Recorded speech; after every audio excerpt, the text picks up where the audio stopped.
What's up, wall fans, common sensors, podcast consumers, social media world? Welcome to the video feed for Common Sense Sundays with Go Tell It to the Wall. This is episode 21, and I am, of course, your absolute favorite podcast host, the one and only Sean O'Rourke. Before we get into the actual episode, I'm going to preface the video feed. We're also going to preface the episode. This is actually our 4th anniversary episode. We tend to do a anniversary episode every year. I don't believe we did one last year simply because we did a big Centibration thing. If you've been a fan for a year and a half at least or so, you remember that Centibration episode. And so I think that was kind of in lieu of 3rd anniversary, but we did 1st anniversary, 2nd anniversary, and now 4th anniversary. October 7th was our official 4-year anniversary of the first episode being posted. That being said, if you're catching this like for the first time in a feed that you watch, a friend of yours shared it on social media, but you've never actually listened to or watched a Go Tell It to the Wall podcast episode, whether it's Common Sense Sundays or the original episodes, this should not be your first one. This is really, we take some time to kind of give out some thank yous and all kinds of other stuff. We'll talk about that a little more in the episode, but just quick caveat, if you're seeing this and you've started watching it, definitely check out this episode at some point, but maybe go check out Common Sense Sundays episode 21, which we're actually on episode 22. I said 21 originally, but check out 20, 21, 21 of those, or go back to an older Go Tell It to the Wall episode, because this one's, it's not going to give you as much content unless you have been a fan for a little while. All right, that being said, let's get into it with our 4th anniversary episode, but also Common Sense Sundays episode 22. Let's see how many times I look at the board incorrectly and say episode 21. Start counting, and we got one already, and here we go. 1, 2, 3, go tell it to the wall. Tell it to the wall. Go tell it to the wall. Tell it to the wall.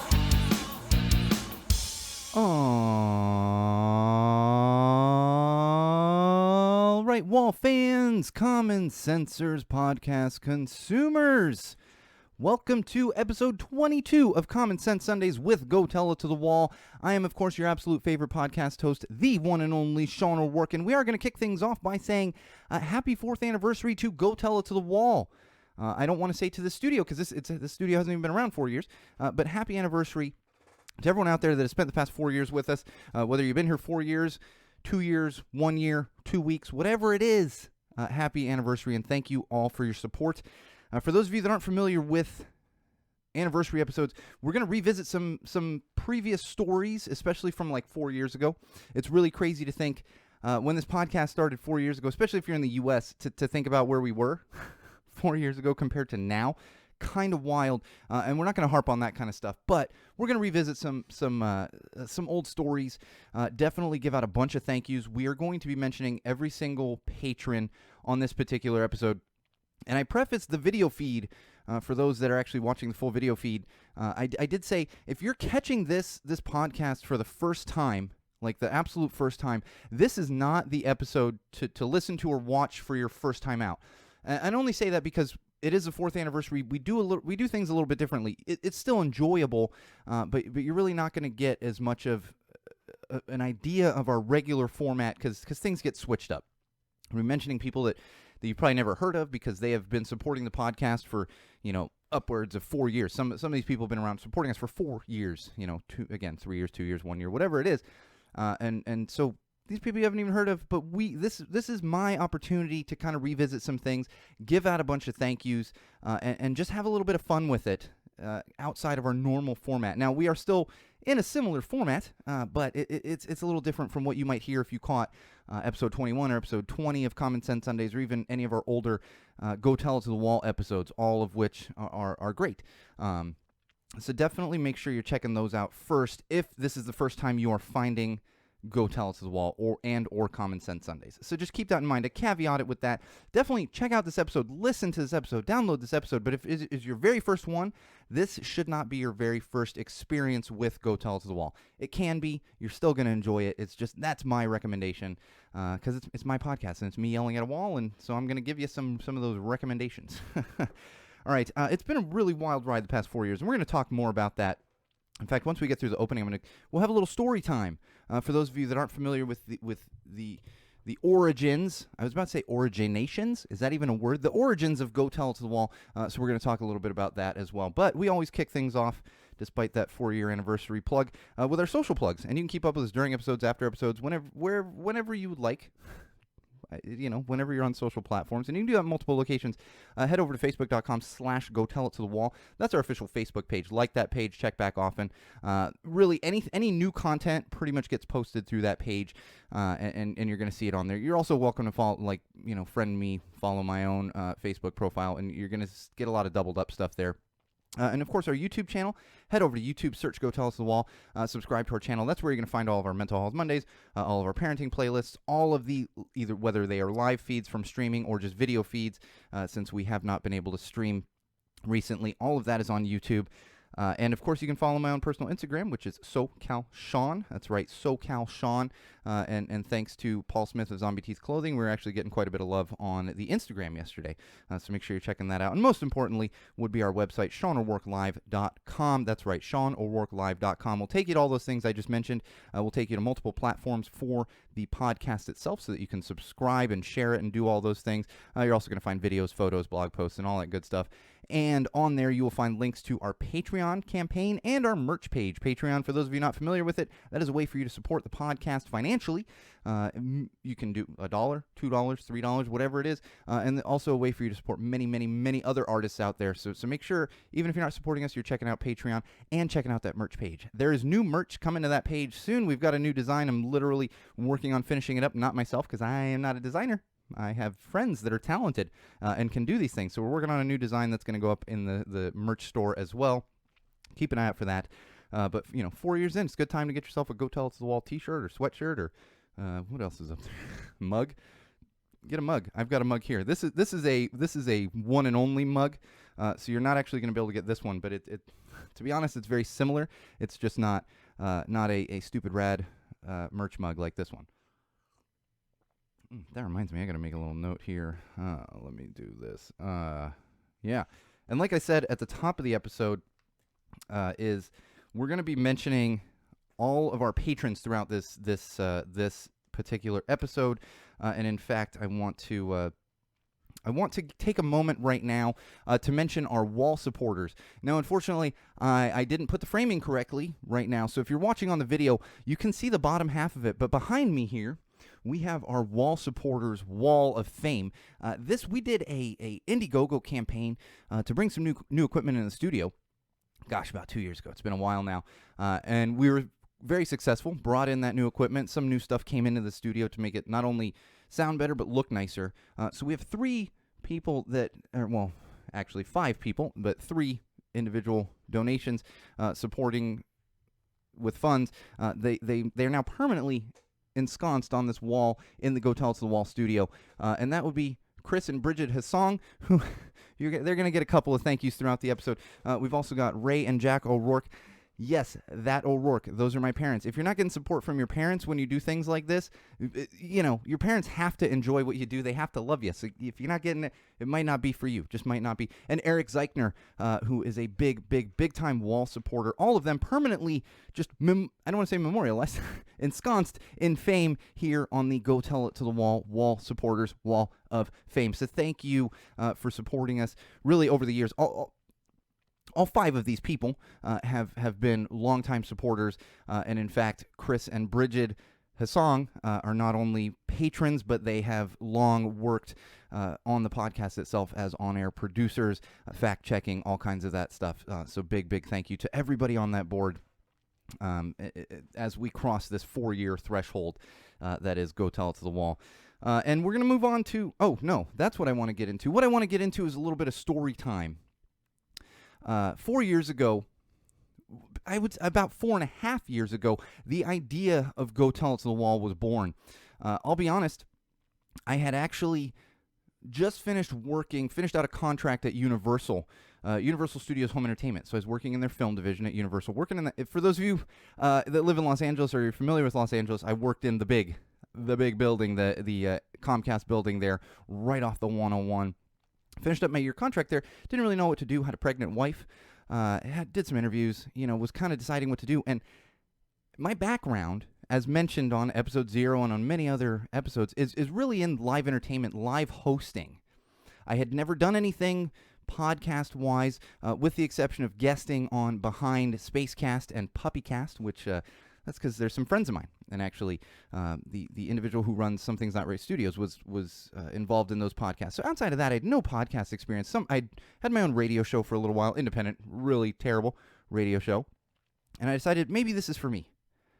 And my wife was out at a work event one night, and I'm sitting at home. I had no kid yet. Sitting at home having a couple drinks, and I'm farting around on the computer. And I decided, you know what, that's it. And somehow it came to me. I'm not talking like Doc Brown in Back to the Future, like, came to me, the flux capacitor. No, I said, you know what is me? What is my personality? And the concept of Go Tell It to the Wall was born.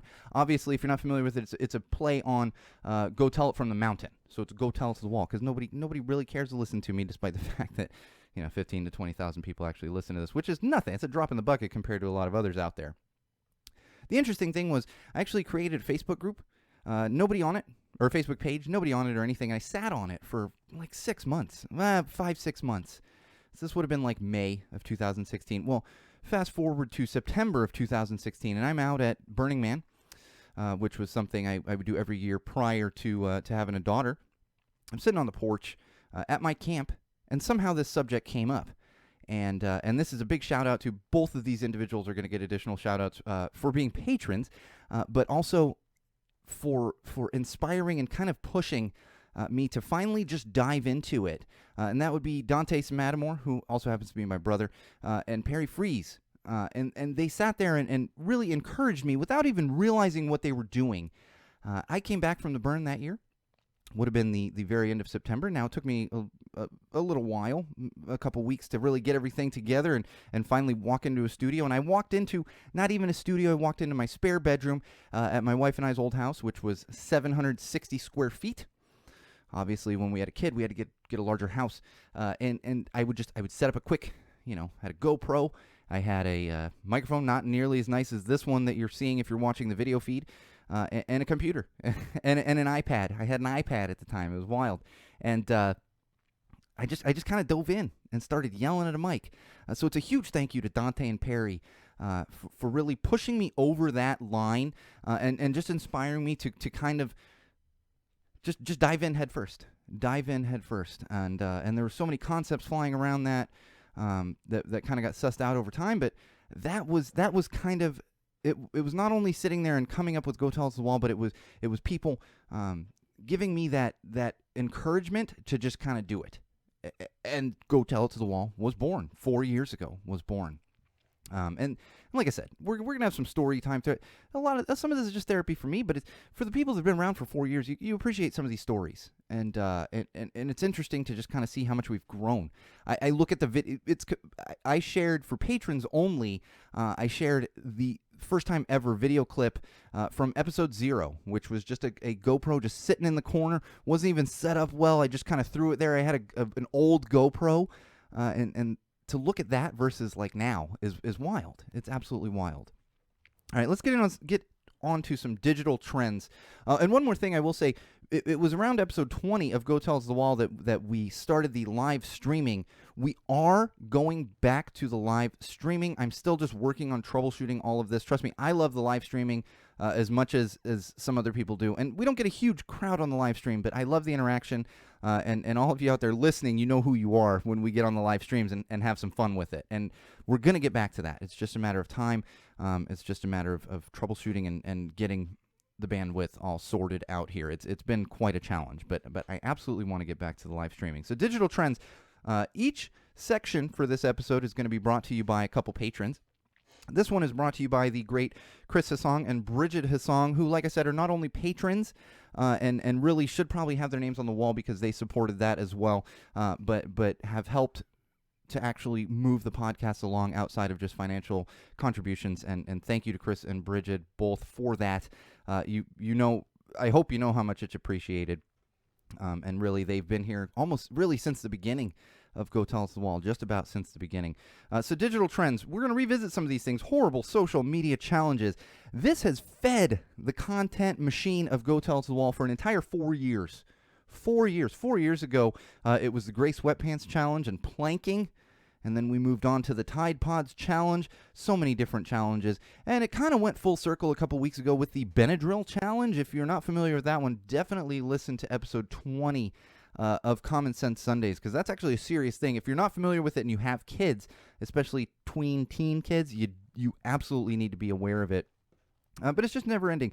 The good thing is, sometimes stupidity is content. So I don't want people getting hurt. Obviously, it's dumb, but it has fed the content machine for an entire 4 years. 4 years. It's just crazy to think about all the silly challenges. And as much as I don't like TikTok has brought out a lot of these dumb challenges that are just thanks for the content. And that's something we've really done for 4 years is just looked at what kind of content we can put out there and whether it's laughable or, more importantly, involves common sense. And really, just about every challenge I've seen come across in the past 4 years, even before that, you can involve common sense in some way, even the good ones. You know, there are good challenges. I always say that. The Ice Bucket Challenge, that actually raised money. You know, but eating Tide Pods, that's not doing any good for anybody. It's just not. Gross influencers. It's another thing that's been around for 4 years. Now, I don't like the term influencer. It's so strange to me. And then everyone's like, well, I'm an influencer. So you just, for those of you that have ever worked in the film industry, and I'm sure it's like this in other industries, all you have to do is put producer on a business card and you're actually a producer. You can call yourself a producer. That's what goes on with these influencers. But they can also just be a bad influence on other people. And some of them are just wrong. Like the Jake Pauls of the world. We have a lot of them running around on YouTube. Not literally running around YouTube, but putting videos on YouTube and influencing kids in the wrong way. I remember, like, once the podcast was born is when I started paying more attention to influencers outside of people that I actually knew. You know, I know a few influencers and broadcasters that actually do good stuff. These are usually artists and musicians and stuff. But like Jake Paul, I'd never even realized this was a thing. And then here I am having to watch videos and read articles about some guy running around going, what are those? And looking at someone's feet, which I still don't even understand what the fuck that means. I don't. Terrorizing neighborhoods and stuff. And then, of course, we have just some sneaky weird, like the Cole and Savs of the world, who are, you can debate whether they're taking advantage of their children just by having them on video. I won't sit here and say that's a terrible thing just overall. But obviously we've seen from them their April Fool's type stuff. They're not doing things the way parents should be doing things. They're just not. That's not how you treat your children. You don't tell your children, you don't play April Fool's pranks on your children. You just don't. Not your young children. Maybe you got a 16-year-old at home, you don't know. Prank away on April Fool's Day. I don't like April Fool's, but teenagers, fair game. As long as you're joking around and having something fun. Teenagers, fair game. Oh, all right. I want to talk about some more recent stuff. National Coming Out Day. Hashtag National Coming Out Day. This is actually one of my favorite things. Now, I can't relate because I never had to come out. But the reason it's one of my favorite days is I enjoy seeing the stories. Now, there are obviously some stories that aren't so great. But I know people personally that have really great stories about coming out where they were so nervous and maybe their parents were like, yeah, no, we know.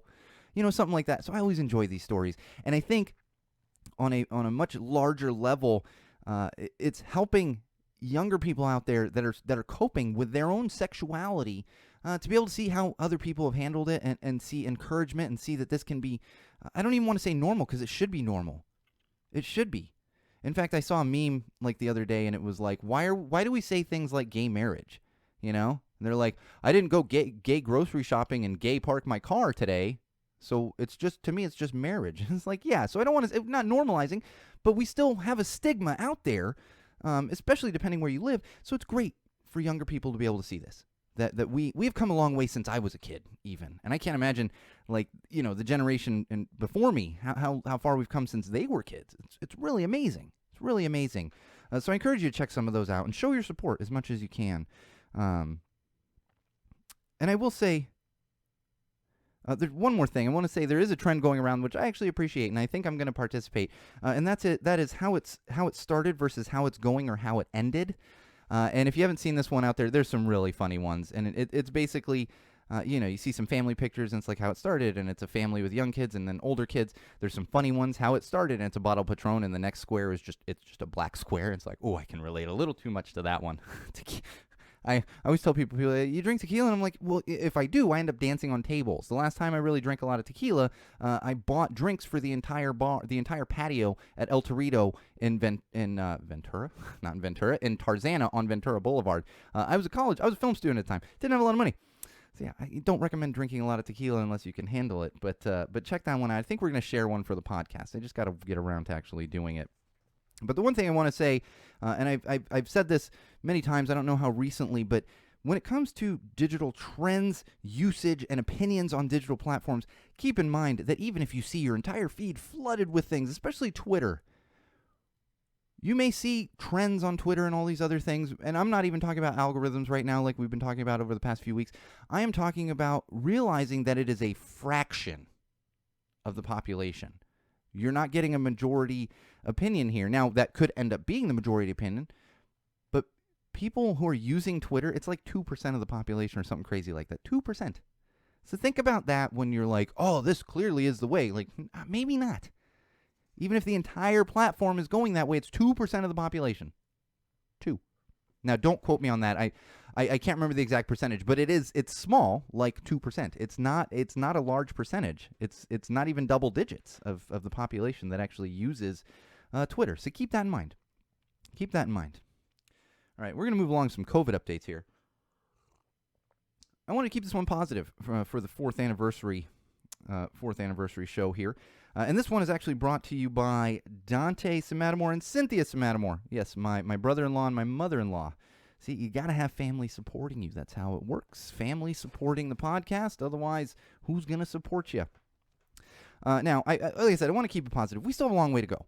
And we're seeing more and more of it every day, and we're seeing increases here in Los Angeles. We're seeing increases around the country. In fact, I did see, this is one negative thing I will say, I did see one of the models from like experts, scientists, people that know a lot more than I do, and it was predicting that with social distancing and mask wearing, we could lose close to 400,000 lives by February. Without social distancing and mask wearing, that model actually shows like 500-something thousand that we could lose by February. So we're nowhere near out of it. But today, I want to focus on some of the positives. And for me personally, it's I've stopped smoking. I still am not smoking, which is amazing. I came close the other day. Oh, did I come close the other day? The nicotine addiction's a real thing. I'm not biting my nails, which is funny. I was a nail biter for basically my entire life. You know what it took for me to stop was you can't touch your face or you could get COVID and die. So ever since March, when this became a serious thing, I stopped biting my nails. Ever since I was able to bite my nails, I think I've been a nail biter. Young kid, biting my nails. And I've actually lost some weight. Amazingly enough. And interestingly enough, I will say, there's a couple things out there. I was a fast food eater. Now, not like every day, but I would usually have fast food like once or twice a week. It was just kind of my little treat to myself. I think cutting that out, because I haven't had fast food in months, that and I can't recommend enough an air fryer. An air fryer. You're going to save so many calories. And like, I love French fries. It's one of my favorite foods around. Carne asada fries might be my favorite food, period. The air fryer is the way to go if you enjoy those kind of things. Just that in itself is going to help you lose weight. Because I haven't been more active. I've actually been walking less than I used to. I used to walk like 2 miles a day with my kid.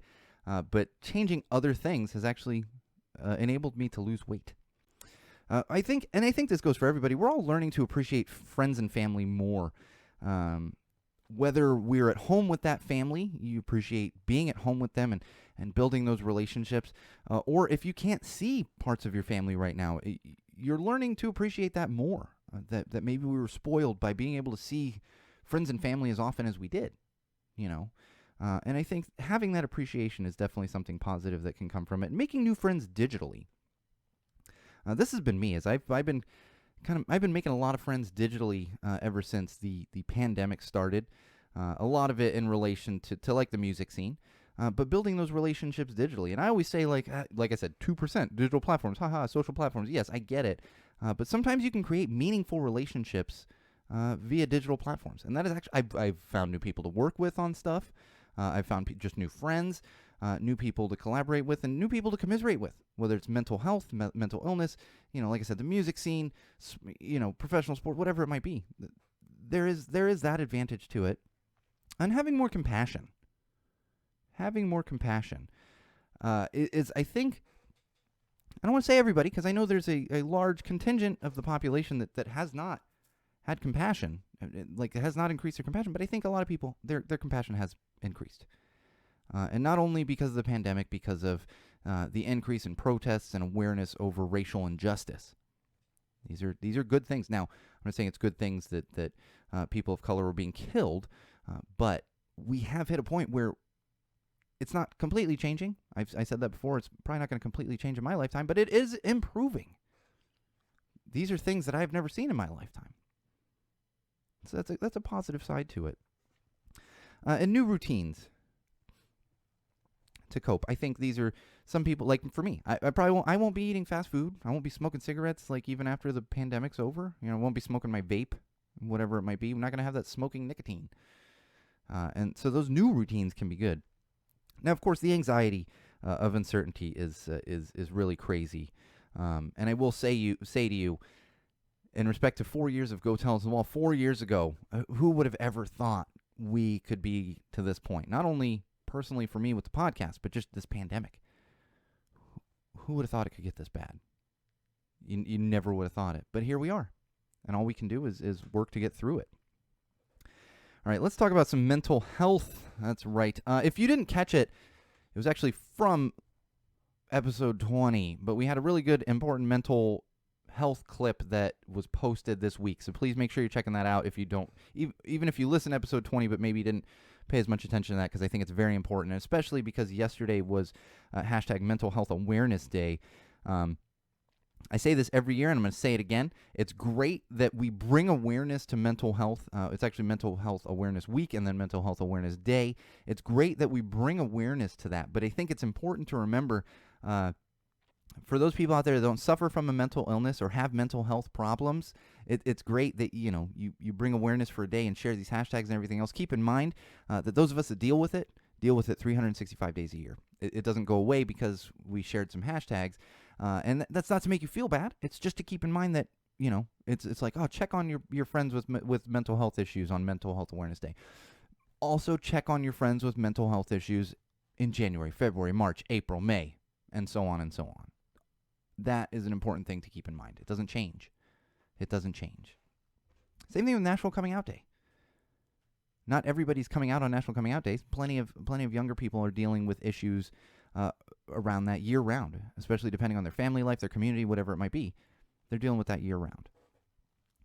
And I knew from the beginning of Go Tell It to the Wall, because I have struggled with mental illness all of my life, really since my late teens, when it became apparent that I had a debilitating mental illness. But looking back, I know that I've dealt with it my entire life. I can pick up instances from when I was a young child and was having mental health issues, dealing with mental illness, whatever it might be. So I knew from the beginning of Go Tell It to the Wall that was something that I wanted to talk about. Because it took me a long time to become vocal about it. I hid so many things when it came to my mental illness. Nobody really knew the extent of things I was dealing with. And in fact, I even get it nowadays, still to this day, because I'm pretty decent at hiding it outside of people that, I can't hide it so much from my wife. It's just, I can't. But as far as social interactions, I hide it pretty well. And people often say to me when they realize that I have a mental illness, like a debilitating, what can be a debilitating mental illness, they go, but you seem so evenly keeled. It's like, yeah, I seem that way. But it's the duck thing. Above the surface, make it look calm. Below the surface, paddle like hell. That's how a lot of people that deal with mental illness, that's how their life is. And I knew from the beginning, like I said, because even if it was one young person that didn't have to deal with that stigma as long as I did, then it was worth it to me. And there are plenty of people out there, and it's not only have I become more open as I've gotten older, but society as a whole has become much more accepting of mental illness, mental health problems, more open about talking about these things. And again, in my lifetime, it's crazy to see that increase. Even over the past 4 years, it's crazy to see that increase. But as much as it's increased and we're seeing that and people are talking more openly and there are more resources out there, we still have a long way to go. A long, long, long way to go. But we will get there. And that's why I talk about mental health issues and mental illness, because it's very personal to me. And I think it's very important that these things are talked about so that we can end the stigma. Absolutely. One more thing I want to talk about on mental health is panic attacks. I actually had a bad panic attack this week. Wednesday was not a good day for me, and I'm only sharing this with you so that you know it's okay. These things happen.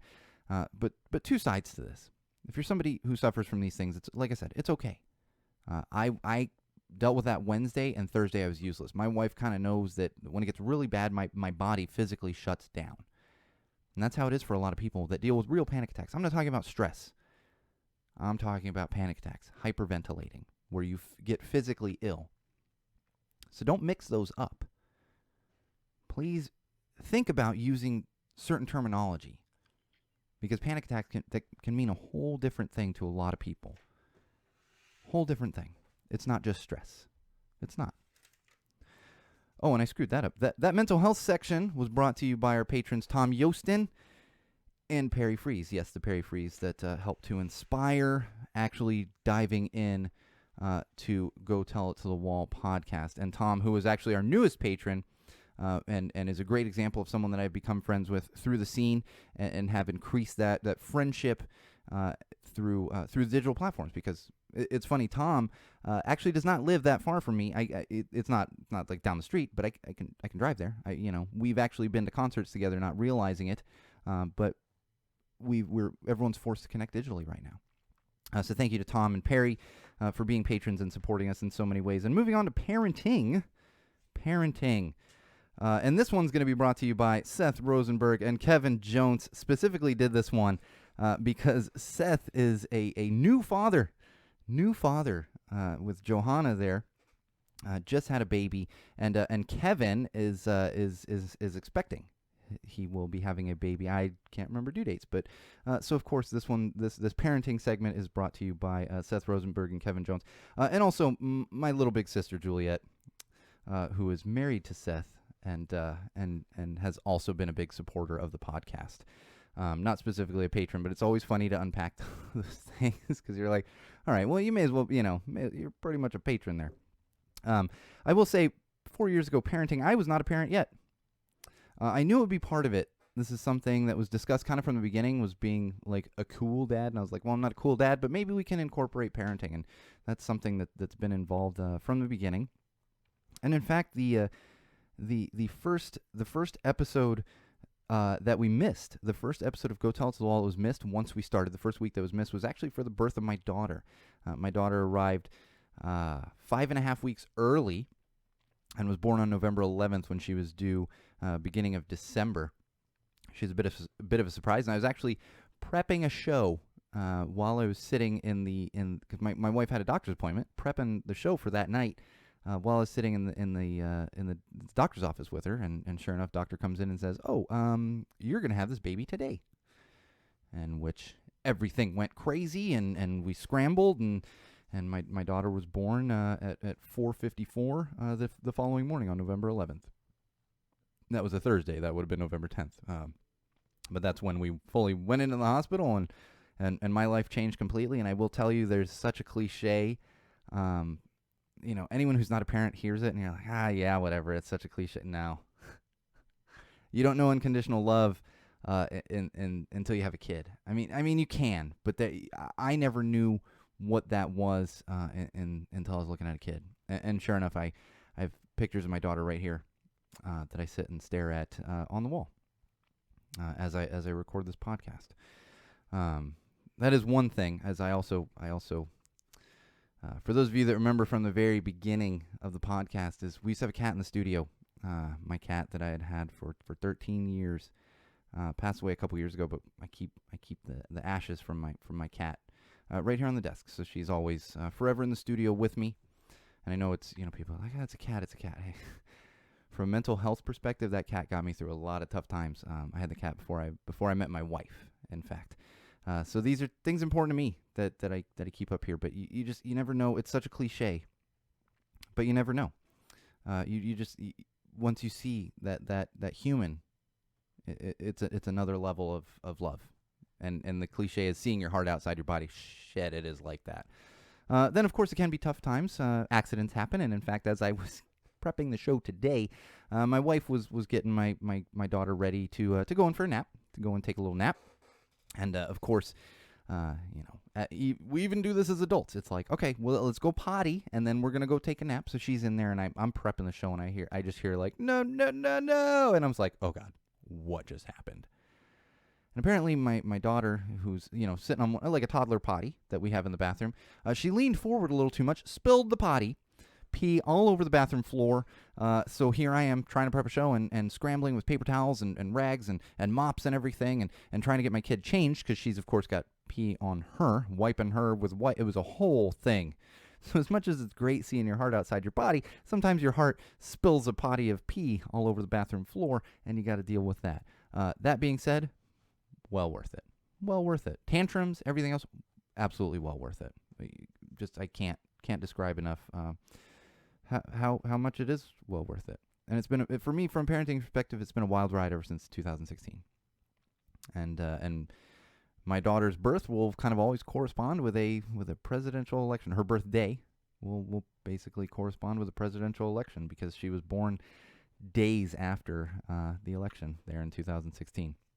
All right, before we get into some entertainment news and I tell some more stories here, I want to give a couple big thank yous. Now, this is some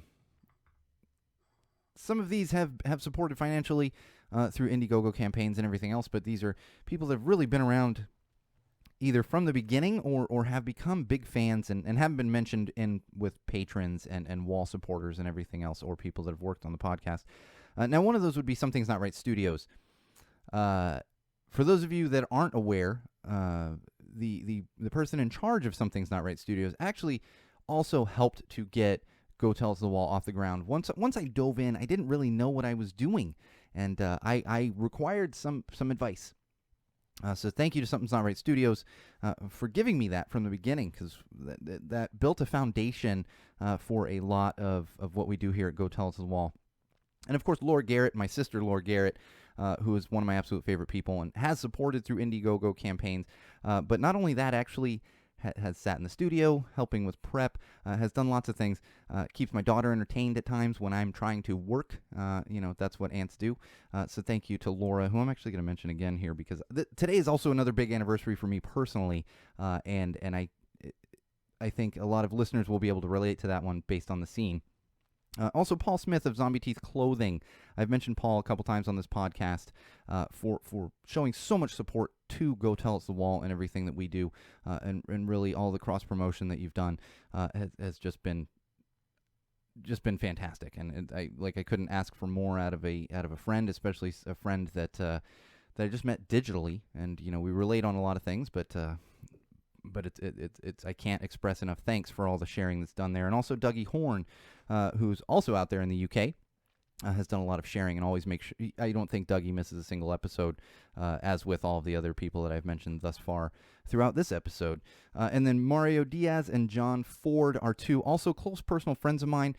John Ford works on the Cinema Craptaculous podcast, and Mario has recently started doing a lot of collaborative stuff with them. They have been fans of the podcast and supporters really from the very beginning, and continue to this day to not only share things, but just to give me personal inspiration is not the right word, but just personal, I guess inspiration. It's just personal inspiration to keep moving forward kind of on everything. And most importantly would be my family. Like I said, my parents, who are actually on the wall supporter board here, but especially to my wife, who has put up with this for 4 years. And I am not an easy person to live with in general. I fully recognize that. And let alone when I'm banging my head against the wall or yelling at a wall, whatever it might be. So big thank you to my wife, Diana, for constantly putting up with my shit and encouraging me. That's the word I was looking for. John and Mario also very much encouraging me to keep moving forward on this and constantly knowing that it's tough, but this is what has to be done. And I can't thank everybody enough, like I said, especially my wife, Diana. All right, moving on to entertainment news. That's right. Entertainment news is going to be brought to you by our patrons, Pablo Whitman, and I'm going to go ahead and say it, number one Wall fan, Darshan. That's right. Both of them are patrons. Pablo is an avid listener. Darshan has been around since the very beginning. That is why she gets the number one Wall fan moniker. I've threatened to take it away, but we are under agreement that she has earned her place, Darshan. And thank you for also being a patron over the past few years. Number one Wall fan, Darshan, and Pablo. I always give extra love to Darshan, and if you go back to Celebration, she's sitting in the studio along with many other patrons and Wall supporters. All right, entertainment news, 2016 World Series. That's right, I still like to take a little bit of credit for the 2016 World Series, despite the fact that I'm not a Cubs fan. The Cubs hadn't won a World Series in a very, very, very long time. That happened in 2016, and I'm pretty sure it's because I was wearing my Jaws 18 shirt. For those of you not familiar with Jaws 18, that's the spoof movie that's featured in Back to the Future 2. Back to the Future 2 predicted that the Cubs would win the World Series in 2015. They did not win the World Series in 2015. They won it in 2016. But as I said 4 years ago on this very podcast, well, actually not quite 4 years ago. It was right around then when they won. I'd have to go back and look at the date in comparison to October 7th. No, they would have still been in the playoffs. Anyway, unimportant. I'm so thrown off sports-wise because, like, why is baseball, like, being played right now? It's like October, and we're like barely in the playoffs for baseball. Anyway, and for those, I said back then that Back to the Future 2 actually did get it correct because they predicted 2015, but for those of you that are American baseball fans, you might remember in 1994, we didn't have a World Series. So while the year was off for Back to the Future 2, it was the same amount of World Series winners to get to the Cubs because it had to be pushed forward by a year because we missed a World Series in there. So pretty sure Back to the Future 2 was correct, and I'll say it again, and I will say, as much as and I said this back then, as much as I am a Red Sox fan, I'm a bit of a Cubs fan too. My first baseball game was a Cubs-Padres game, and my grandmother passed away in 2017, and I often think of her as grateful that she was able to see a World Series from the Chicago Cubs. She was a big Chicago sports fan, and she got to see every single one of her teams win championships, the last one being the Cubs in 2016. All right, finding live music again. This was something that really corresponded with beginning of Go Tell It to the Wall.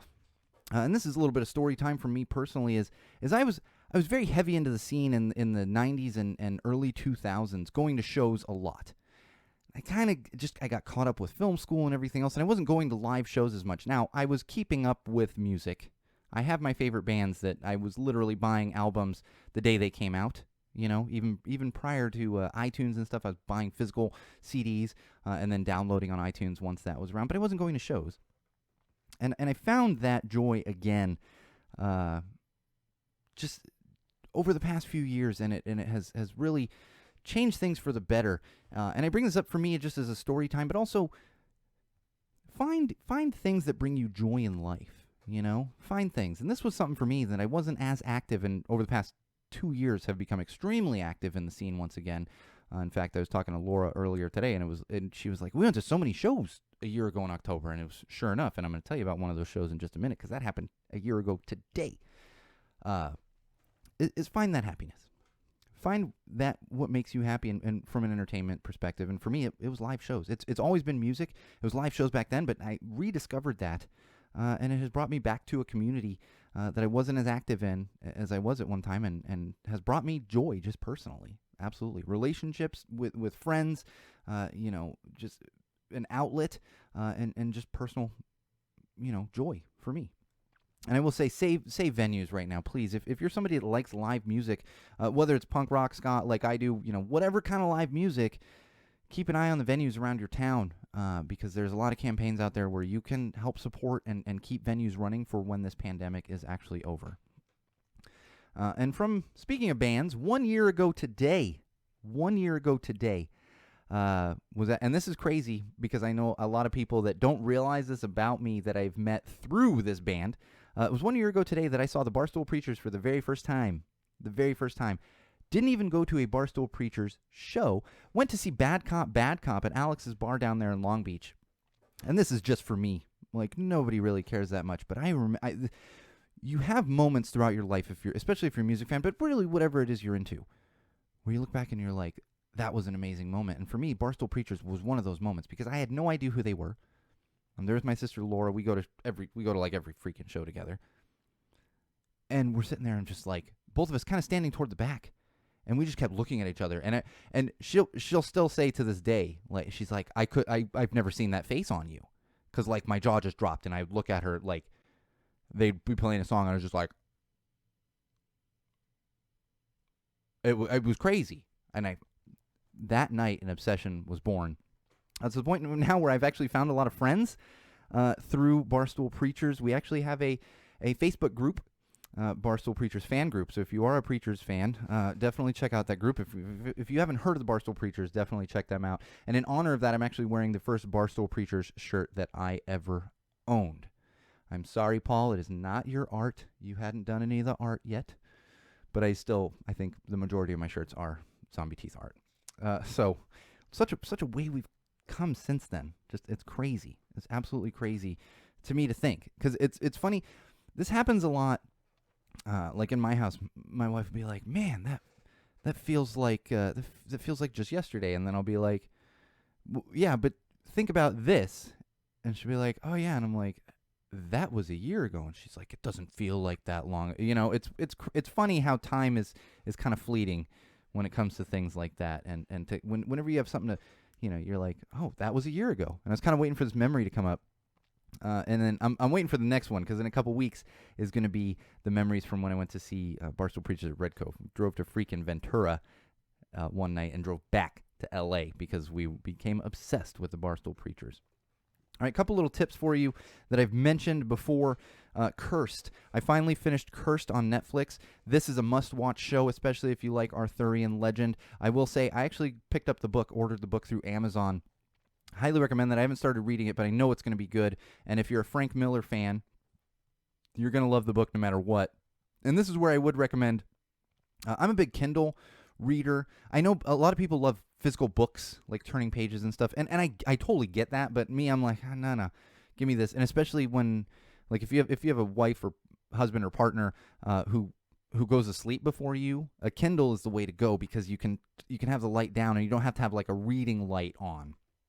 That being said, there's always some books that you want to pick up an actual physical copy, and I think Cursed is going to be one of those, especially if you're a Frank Miller fan, because it actually has Frank Miller illustrations, which I'm sure are in the Kindle, but they're not going to look as good as a physical book. I picked one up on Amazon. Weirdly, the hardcover was like 50 cents cheaper than the paperback.